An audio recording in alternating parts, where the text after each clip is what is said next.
भरतू की बुआरी के भाई का नाम श्यामू था। श्यामू की बुआरी ने भी देखा देखी में अच्छी एजुकेशन के लिए बच्चे गांव के नजदीकी कस्बे में शिफ्ट कर दिए। अब वो देखा देखी में श्यामू से जिद करने लग गई कि स्कूटी ला दो। देहरादून में भरतू की बुआरी को देखो कैसे स्कूटी में च्वा च्वा बनी हुई है। भाई पूरे देहरादून में स्कूटी कुदाती है, बल एक हाथ छोड़ के स्कूटी चलाती है। श्यामू हिरामदा कॉर्पोरेटिव बैंक में संविदा पर चिपका हुआ था, जिसे भरतू के देहरादून निदेशालय में तैनात मौसा जी ने सोर सिफारिश करके पूरे लाख रुपए में लगवाया था। 10-12 हजार रुपए उसको भी वेतन मिल जाता था, उसमें भी 2000 बच्चों की स्कूल की फीस, 1000 रुपए ट्यूशन फीस, राशन पानी कमरे का किराया। अब शहर में आकर तो खर्चे भी बढ़ गए थे, कभी करवा चौथ का खर्चा, कभी शादी की सालगिरह का खर्चा, कभी बर्थडे पार्टी का खर्चा।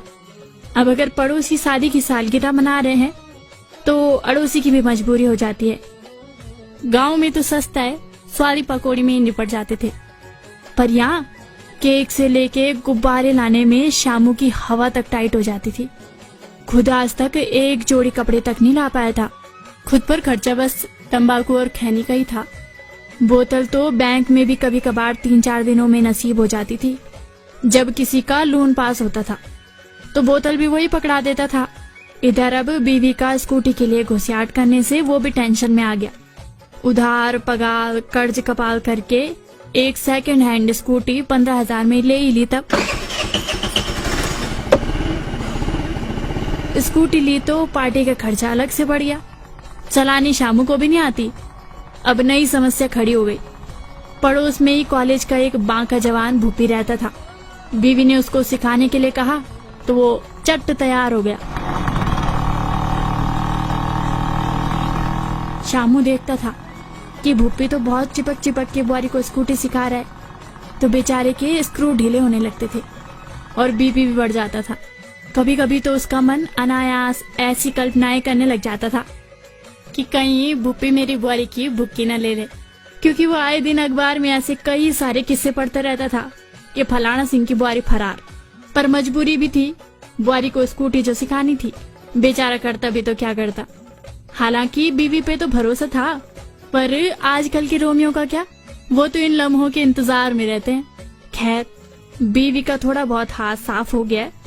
मार्केट में चश्मे पहनकर स्कूटी कुदाने लग गई।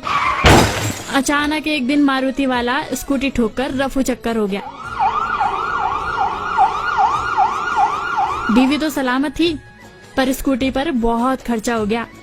अब कभी स्कूटी का पंचर तो कभी बैटरी की प्रॉब्लम हो जाती थी। इस स्कूटी के चक्कर में श्यामू बड़ा टेंशन में आ गया। नई सरकारें आ गई तो संविदा वालों को हटा दिया गया। श्यामू की नौकरी भी चली गई। अब श्यामू का मन तो कर रहा था कि सांगड़े मारने की दवाई खा के दुनिया को टाटा बाय बाय कह जाए, सस्ती और टिकाऊ। पर बच्चों का ख्याल आ गया। गांव में अपने इष्ट देवता नरसिंह भैरव के थान में आया और प्रार्थना करने लग गया, हे भगवान इस मुसीबत से पार लगा दे, मैं अगले सावन में तेरी पूजा करूंगा।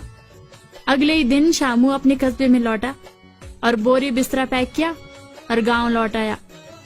2 भैंस और 1 जर्सी गाय, 10-12 मुर्गे रख लिए और नरसिंह देवता की कृपा हुई तो उसका काम धंधा भी चल पड़ा। श्यामू गाय भैंस की अच्छी देखभाल करता था। गांव का बाजार भी नजदीकी था। अब श्यामू की बुआरी स्कूटी में दोनों बच्चों को स्कूल छोड़ने जाती थी और साथ में 30 लीटर दूध और कुछ सब्जी भी ले जाती थी। और श्यामू, अरे उसकी तो निकल पड़ी। संविदा से ज्यादा तो वो घर में कमा रहा है। नरसिंह देवता की पूजा भी लगा दी, उनको धन्यवाद भी दे दिया और सुबह शाम दूध मक्खन घी दही हरी भुज्जी मंडवे की रोटी खाकर टेंशन मुक्त जीवन जी रहा है। और हाँ, श्यामू ने भी एक और नई स्कूटी ले ली। तेरी धरती बुलाने थे टूटी टूटी लगाने लगाने चा बट्योने चा थे लगाने चा बट्योने चा।